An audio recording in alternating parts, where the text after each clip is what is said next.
Good morning, y'all.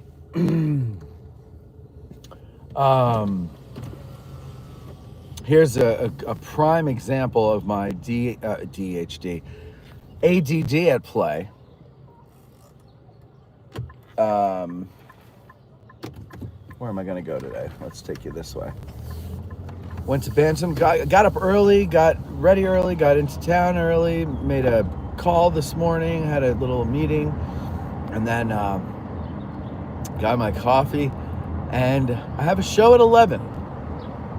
And I see an hour and a half. Now, a normal person would go, oh, I have an hour and a half. I don't have to rush when I get to the studio to prepare for my guests.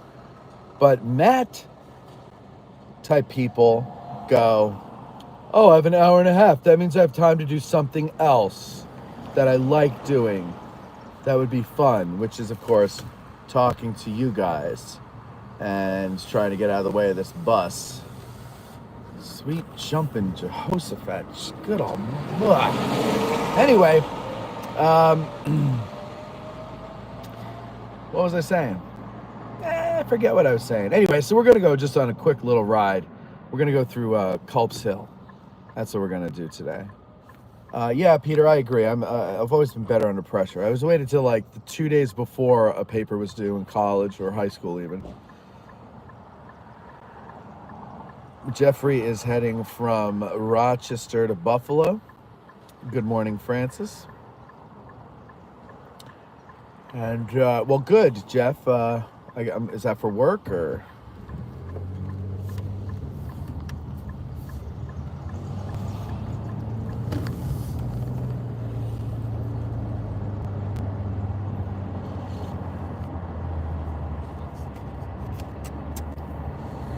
Howdy, Barbara.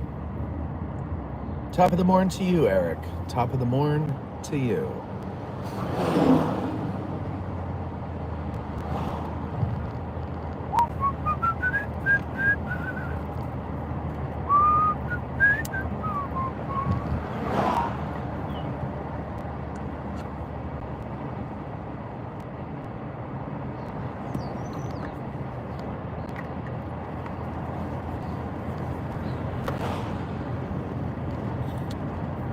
Work meetings, that's what you're going around for, Jeff. Good for you. Well, it is Monday. That's what you should do, right? Is work.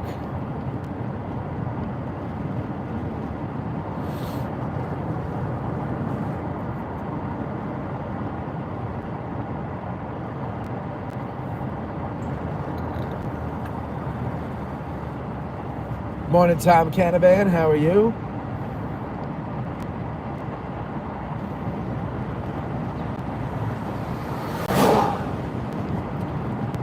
It is a nice day today. It's only 64 degrees at the moment. And I gotta say, this spring really feels like spring. You know, you got the warm days, but they're not humid. You got your days where they're kind of just cool, sunny but cool. You got your rain. All the things I remember spring being as a little kid.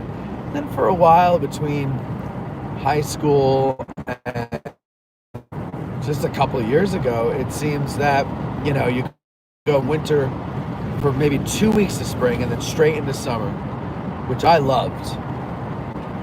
And now it seems like the cycle is kind of cooling and going back to, well, I don't know. I don't know if it's a normal spring. I don't know what a normal spring's supposed to be, but we'll see. We'll see. It's chilly where Peter is. 51 degrees. Peter's at the North Pole.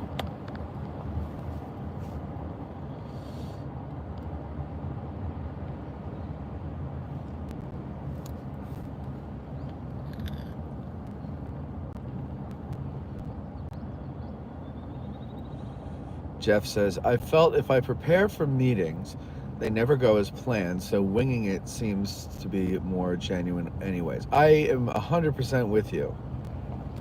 The people who come prepared for a meeting with like notes and pie charts and shit give me anxiety.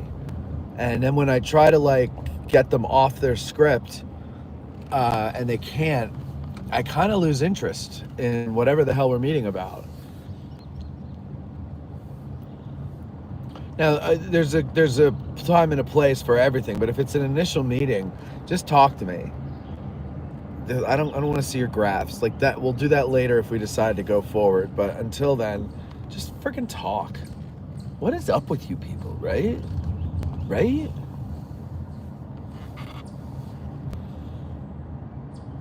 Like, you got to have an organized person on your team. But I'd rather have people you can talk to and have personalities, and then one or two organized people to keep all of us wild cats in check. Babra says, I hate it when you go from needing the heater, 2 nice days, then right away you need AC. Yeah, I know what you mean. I know what you mean. Like at home today, if I was working from home, I would have the windows open. Since I'm not, I'm in the office and we can't open the windows because they're sealed shut, I have to put the AC on because it's probably 80 or 90 degrees up on the second floor because I haven't been there all weekend and it was warm, and so the air's been off. So I gotta shock it. Pat Jenkins says, morning, also driving, albeit 5 miles per hour in a street sweeper in Northwest PA. Oh, that's cool. What's it like driving one of those things? I've always wanted to drive one of those. Those look fun. They also look terrifying at the same time. Like, if things go wrong, they can go really wrong. I don't know what I base that on, but that's just the way it looks to me with my inexperienced eye.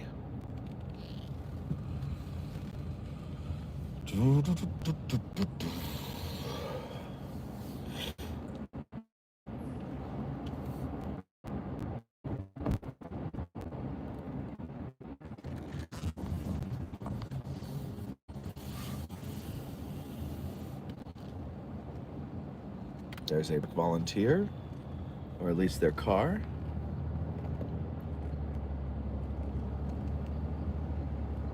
Morning, Dustin. We're on Culp's Hill for those of you who are just joining us and don't recognize it. It's a real shame they didn't keep up with the clearing here, because you really don't get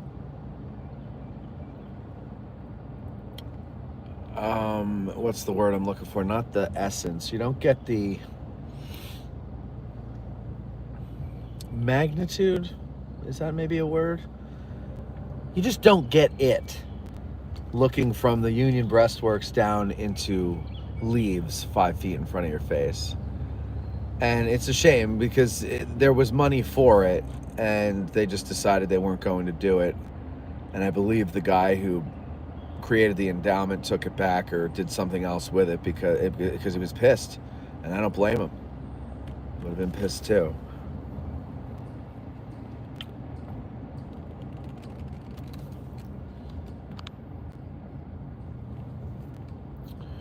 Babber says, I know you don't like sports much, but I can see you being a terror on the Zamboni.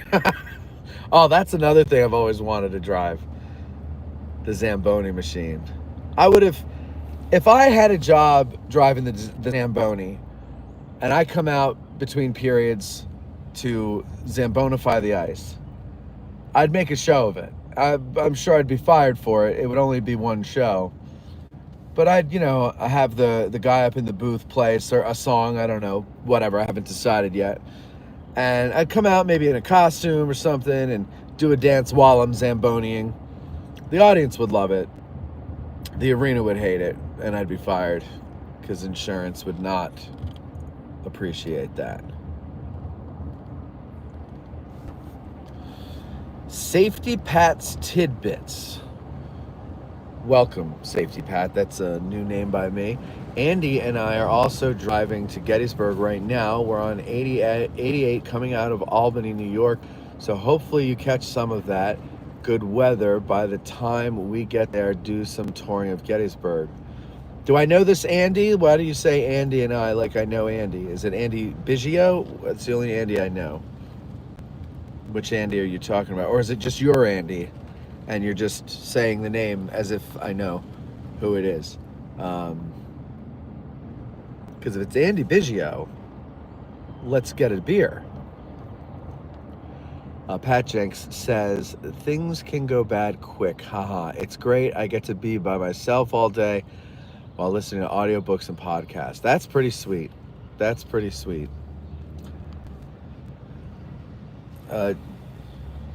Siddhant Chowdhury, we are in the U.S.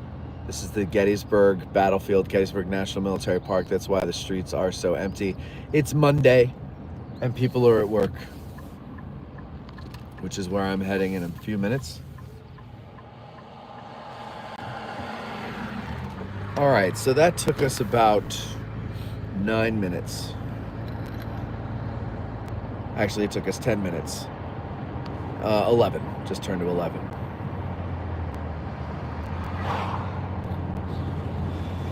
So that means I got a little more time. Let's look at the first day. Let's go through town and look at the first day's battlefield. We're on the Baltimore Pike, just getting over the crest of East Cemetery Hill.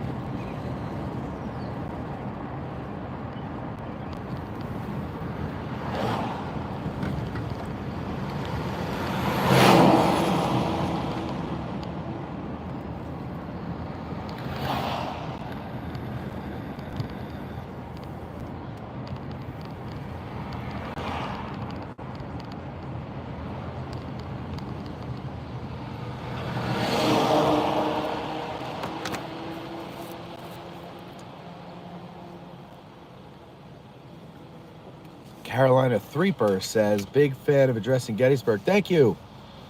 North Carolina Camden Grays. Steph said hi. Hi, Steph. Steph with 2 Fs. You don't see that every day. BKW, good morning to you.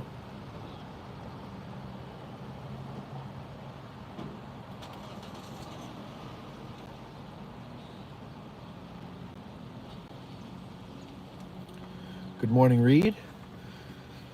We're just doing a short drive this morning for those of you just joining us. We just went around Culp's Hill. Now we're going to go up through town to the first day's battlefields.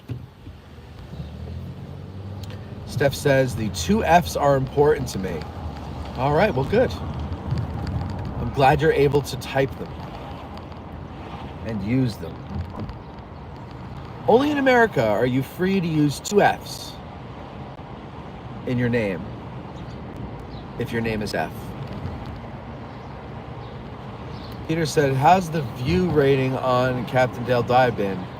Oh, I looked at it this morning. It has 14,000 views, and we just gained I think it was 2,000 new followers from that video.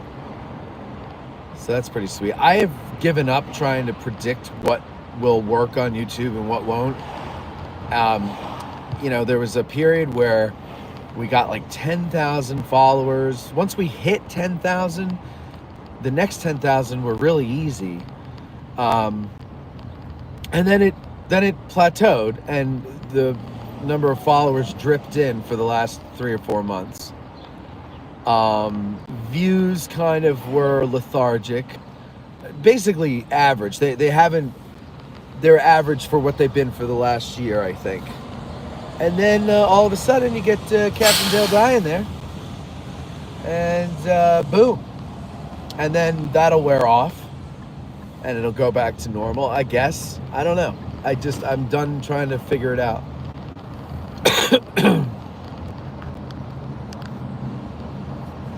Good morning, Otis.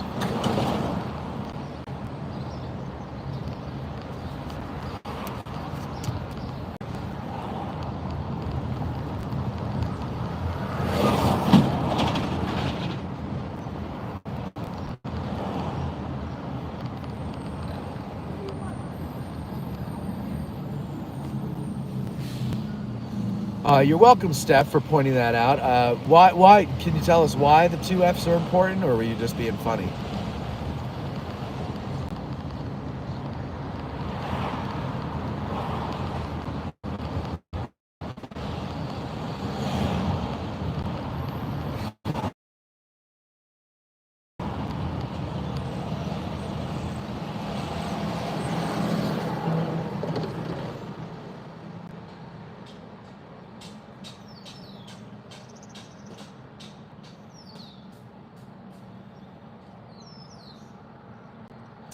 So there's a couple ways to get out to the first day's battlefield.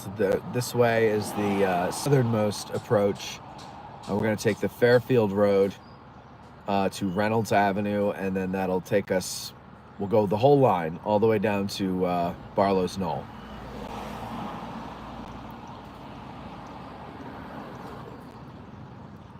Just got a notification. Adam H. pledged for the second lieutenant level. Thank you, Adam, on Patreon.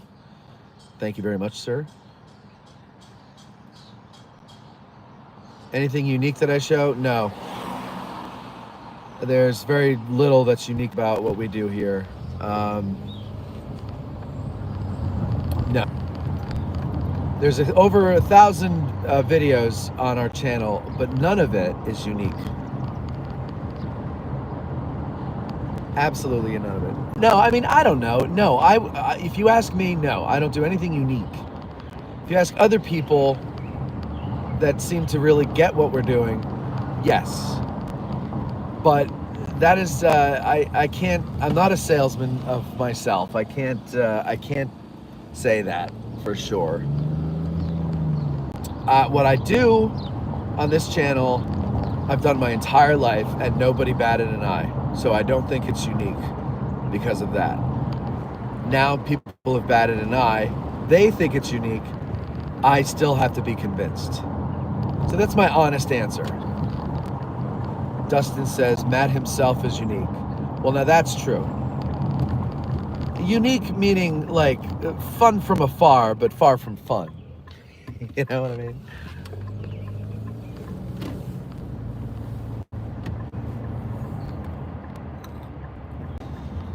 Okay, so now this is Middle Street. I'm on Seminary Ridge, facing south-ish, and we are going out on Middle Street here, or this is the intersection of Middle Street, which I believe at this intersection ceases to be known as Middle Street and becomes the Fairfield Road, or the Hagerstown Road, or Route 116, even though it's 116 all the way through town,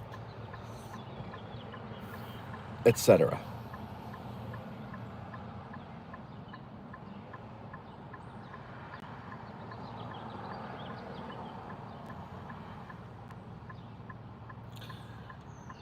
So Don says, great answer. Thank you. Thank you. Kevin says, yes, you do have unique vids. The one honoring Peter C. was excellent and unique. Well, he was excellent and unique. That was, you know, I didn't have to do anything but string them together. He gave us the excellence and the uniqueness. Carolina Threeper says, that's the longest light in the world, says, I've learned more about the Civil War following you guys than I ever learned in high school. Well, that's the truth. To hell with the system, right, folks? Peter Zach says, it's unique as how it's presented, plus the attention to the viewers, good approach to history, things that make you think. Okay, see, there you go. They have better answers. I hoped that all of the things that Peter said there, and Carolina said, and Kevin said, would be things that people would recognize as true, but that was always just a goal of mine. And but so it, okay, that's good that that it's seen that way as well. I do think that I'm sorry, what was your first name again? Sadan. I think that, and I hope I'm pronouncing that right. I think I am. I think that the one thing that makes it different is that I do interact with the viewers a lot, and when they come to town, if they let me know, I let them come in and watch the show being recorded, or maybe we'll go to dinner, or both, and because I appreciate them. I'm able to have my life because of many of them, and not the freeloaders, but the ones who are patrons. I'm able to have the life I have, which is by no means the life of Riley. I don't have a yacht or anything, but it's a life that I enjoy, and I have a job that I love, and I don't have that struggle that a lot of creative people have, where they have to have the humdrum job to make ends meet. and then in whatever free time they have, they get to do their creative outlet. I'd lived most of my adult life, actually all of my life, that way, and it was awful. It's torture. So they're very important to me because they, whatever they pledge every month on Patreon, or whatever donations they make to our nonprofit, like every cent of that helps. And I feel like I owe them my time, and I owe them conversation, because I'm nobody special. That's the other thing. I'm nobody special at all. There's some people who can't be bothered talking to their public, and their public gives their organizations millions of dollars a year, and they can't be bothered with you unless you're coming with money in hand. I'll sit and talk to anybody, even if they're not patrons. I don't care. I like talking to everybody. And also, I find that like an honest discussion with a listener sometimes leads to pretty good ideas that I never would have thought of. And then we do them, and then the audience at large likes them. And we're like, well, that was listener so-and-so's idea, or whatever. Or sometimes we'll include the listeners in a show. So that would be the one thing I would say is unique.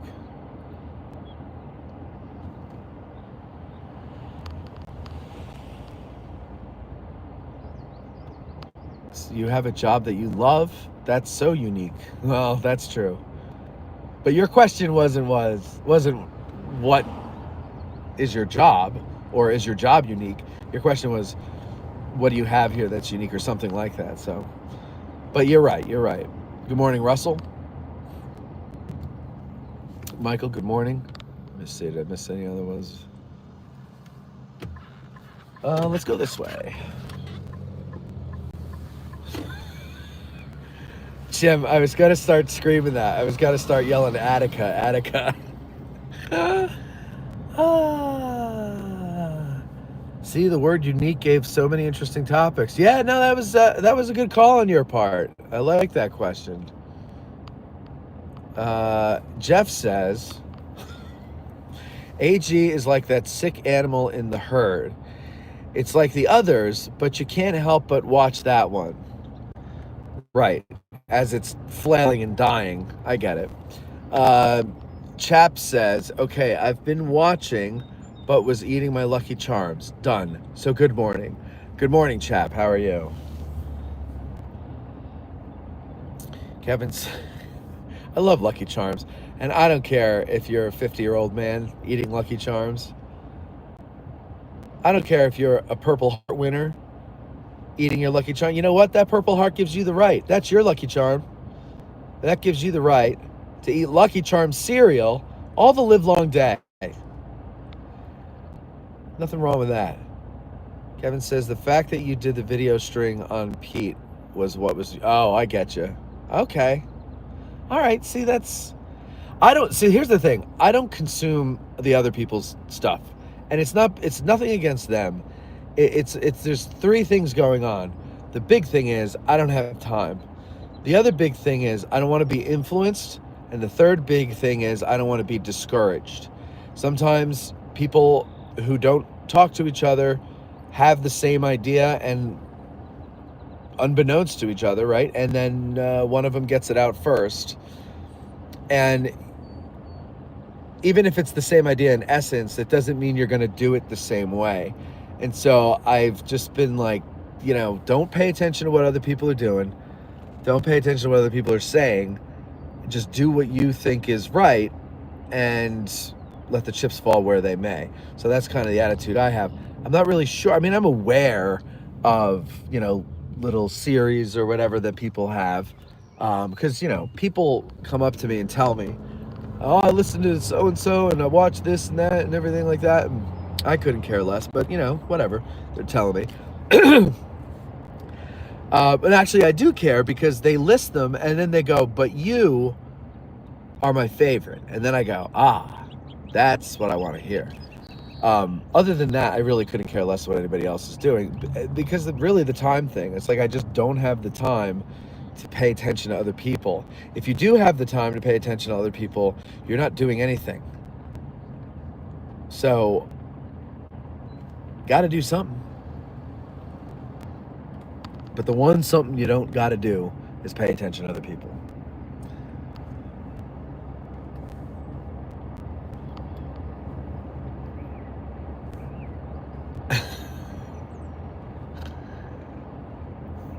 Peter Zach says, First Lieutenant money, or is money well spent, over on Patreon. Kevin says, I was very impressed with the Pizzi tribute. I mentioned it to Hartwig. Oh, really? What did he say? Dustin Wise says, favorite spot on day one battlefield? Oh, for me, okay, I've got two. And it's two favorite spots. There's no ultimate favorite spot, but both those favorite spots have different reasons for being favorite. I don't know why, but the McPherson Farm and Woods area is a place I am drawn to when I'm having a tough time and I need to ground myself and clear my head and things like that. I'll take a folding chair, I'll go and I'll sit in the middle of the field. Like, I'll go off the road because I don't want to be bothered. I'll go and I'll sit in the middle of the field. There's a good old like concrete well cover near the McPherson barn. I'll sit on that, pray I don't fall through, and I'll do my thinking. And I'm able to, I don't know why, but I'm I'm drawn to that area. And then my second favorite is up by the Peace Light, mainly for the view, but also it's a great place to watch the sunset from. And I have fond memories of, during COVID, hanging out up there with Eric the producer, his friend Waylon, Ronnie Ronstadt, Cam, Six Questions once in a while. And it was kind of when everything was just forming. And those were the good old days. The beginning of things I love the beginning of things. I think that's why I was never married, because I liked the beginning of the relationships. And so then you kind of get bored. But then I realized that that's not doing me any service. So I had to spend time single, working on whatever the frig my major malfunction is. So I took care of that, because I found that there's more value, not in the beginning, but in the long haul. And that's kind of been the theme of my life since turning 40.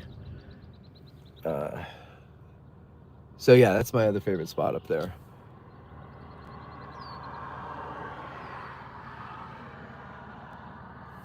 Peter, go ahead, share that video whenever you get a chance. Jeff says, Lucky Charms made in Buffalo. When they made them, the whole city smells like, oh my God. Same when they make Cheerios. Cheerios, I hate the smell and the taste of Cheerios. I don't get it.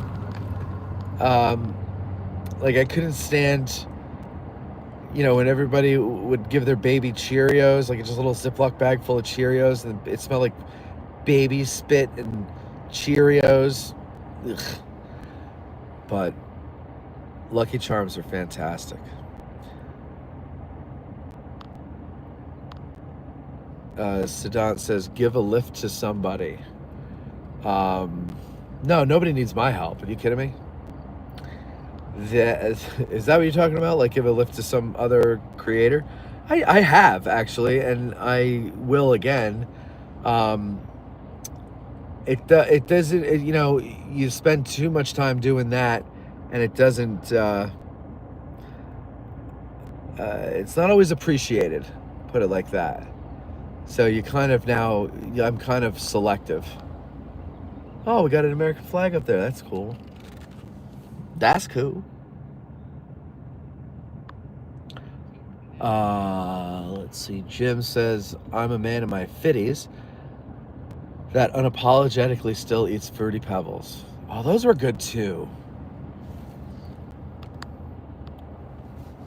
Gene, good morning. Kevin says, you're in a competitive business, historically based podcast.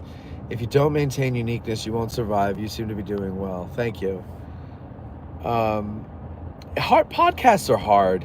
Someone called me the other day and was like asking, for advice of starting their own podcast. And we had a conversation, and then this person had good questions and a good idea.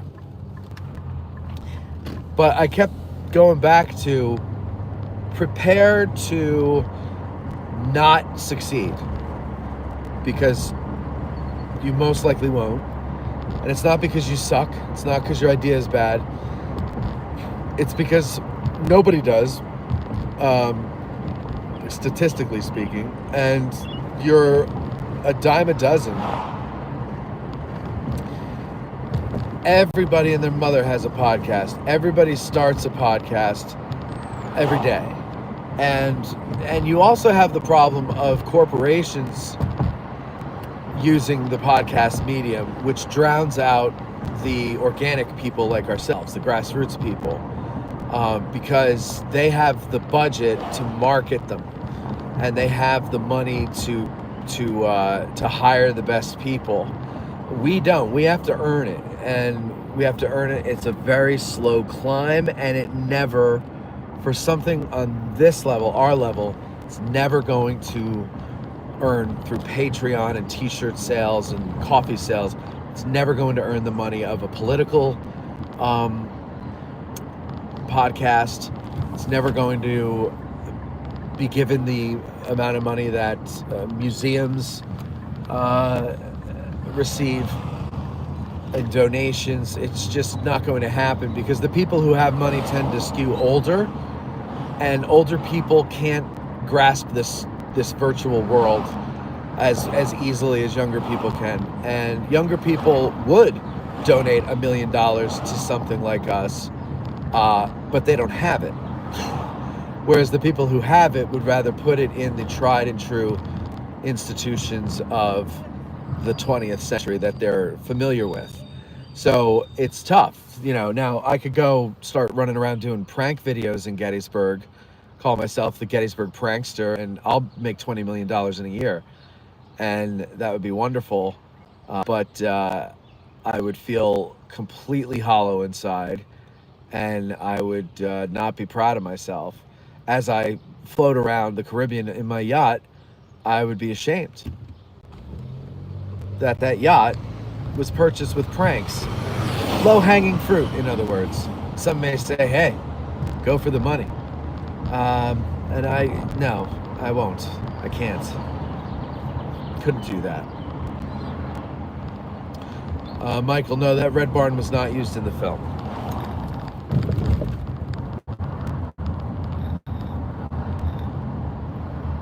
Scott was surprised, but his response was regarding personal stuff between him and Pete. Okay. BKW says, what's unique here? No one else does drives around the town to show us the battlefield. Also, the interactions with Matt and others in chat. There you go. So we have a little bit of a community, I guess, is what we're saying here.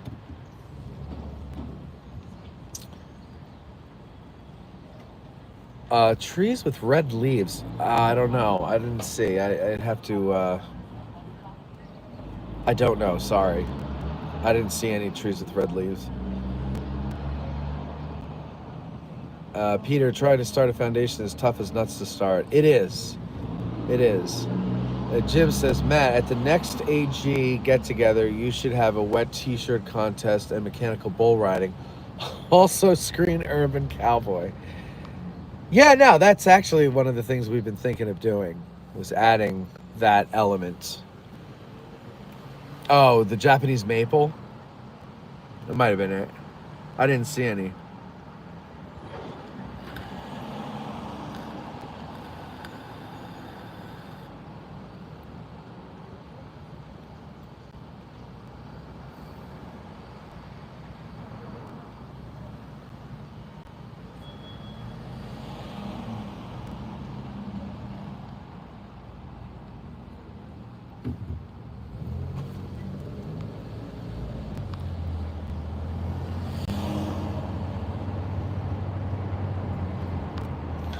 Barbara says, don't let Lentz on the bowl.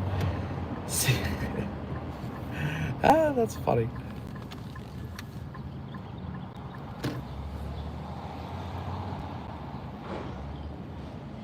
See, Sadan, that joke there is we have a guy in our community who's also on the show a lot, and he's been known to be a little, what they say, clumsy. And it's become a joke amongst. So I guess that's another thing that we have. Like somebody was saying, that people get to know each other, even though they've never actually met. They get to know each other well enough to make jokes like that, and it's okay. Like, it's not in a mean way. Anyway, I'm here with an hour to spare, so I'm going to go inside and prepare. You guys have yourselves a great week. I'm sure I'll talk to you again. If it's nice where you are, enjoy the weather if you can, and I will talk to you next time. Patrons will see you online in a little bit. Bye-bye.